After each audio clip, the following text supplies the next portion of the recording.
সবচেয়ে বড় দুর্গাপুজো ইতিহাসে এই দুর্গাপুজোর সময় এইসব রাজনীতি করা ঠিক নয়।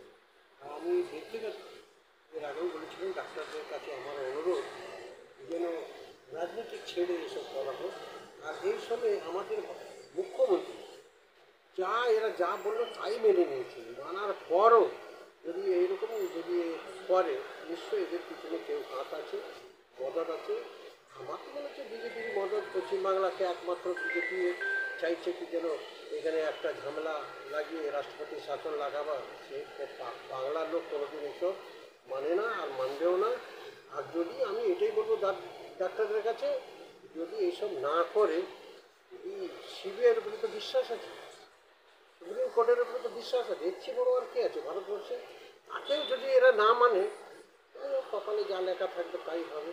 কিন্তু পশ্চিমবাংলার লোক সাধারণ মানুষ অনেক হসপিটালে কেউ যাচ্ছে না, মরে যাচ্ছে, রাস্তাঘাটে মরে যাচ্ছে। এই আমার নিজের রিলেটিভ 7 মারা গেল, ডাক্তাররা কিছু পারল না। এই আমি বারবার বলি যেন এইসব রাজনীতির মধ্যে না গিয়ে ডাক্তারের মতন থাকুক, রাজনীতিতে দূরে থাকুক। কিন্তু রাজনীতিক মদত নিয়ে যাই করছে এটা ঠিক করছে না। এটা বাংলার জনগণ, বাংলার লোক সবক শিখিয়ে দেবে এই ডাক্তারদের।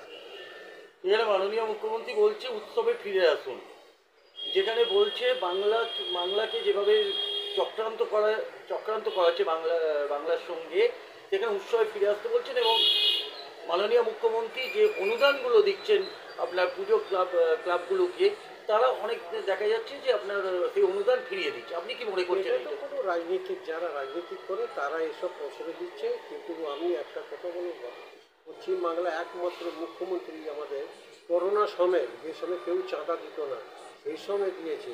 আজকে তো আমাদের মুখ্যমন্ত্রী, আমরা তো ধন্যবাদ দিই।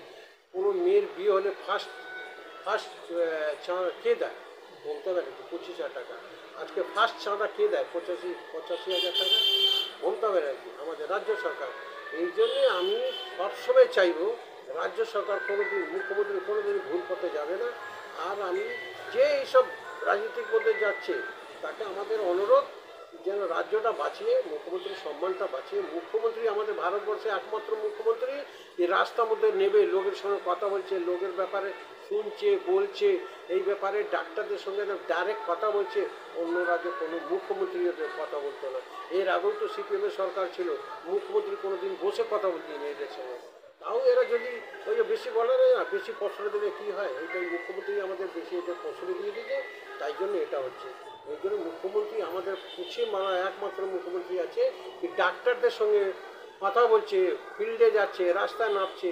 তার ইচ্ছে আর কী আছে? তাও যদি এই ডাক্তাররা এরকম করে, আশা করি পশ্চিমবাংলার লোক, পশ্চিমবাংলার জনগণ কোনোদিন এদেরকে ছাড়বে না। এবার কি বলবেন?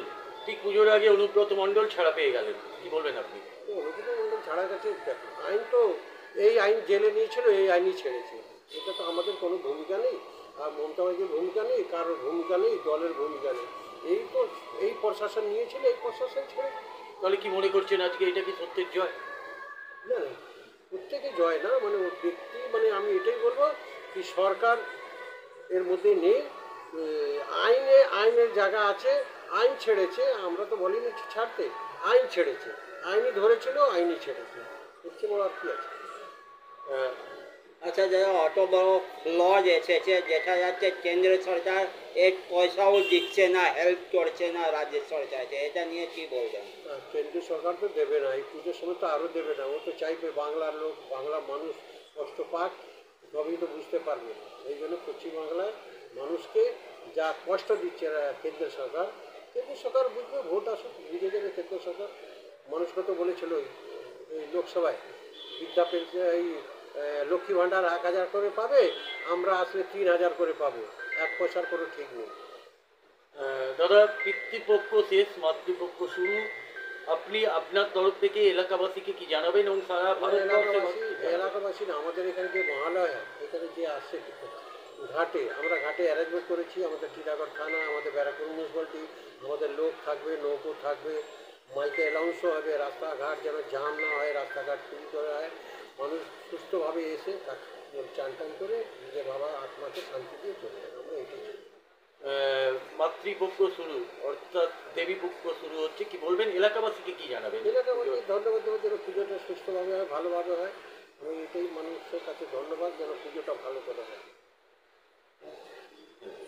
Thank you.